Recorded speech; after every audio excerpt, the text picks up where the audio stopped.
बारा 2017 आणि 2026 मी माझ्या नशिबाने तिसऱ्यांदा अध्यक्ष आहे आणि तिन्ही वेळा निवडणुका झाल्यात. तिन्ही वेळा भाजपच्या सीटा वाढल्या. यावेळी देखील युती झाली. आम्हाला अत्यंत मर्यादित जागा लढायला मिळाल्या. खऱ्या अर्थाने आम्ही 30च जागा लढलो. 38चा आकडा उर्वरित मुंब्रा परिसरातला होता, तिथेही आम्ही चांगली लढत दिली. परंतु 30 पैकी आतापर्यंत 28 जागा आमच्या विजयी झाल्या आहेत. अजून एक जागा आम्हाला येईल अशी अपेक्षा आहे. त्याचा निकाल यायचा बाकी आहे.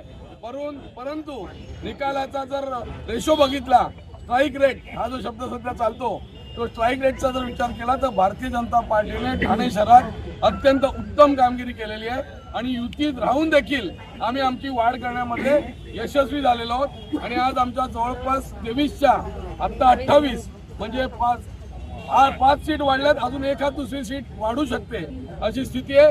सर्व कार्यकर्ते, हितचिंतक, मतदार यांचे मी आभार मानतो. त्यांनी खरोखर युतीला भरपूर पाठिंबा दिला आणि आम्ही युती टिकवून आज व्यापक हितासाठी आज 30 सीट लढून 28 सीट निवडून आणल्या आहेत. याचे आम्ही समाधान आहे. आम्हाला भारतीय जनता पार्टीचा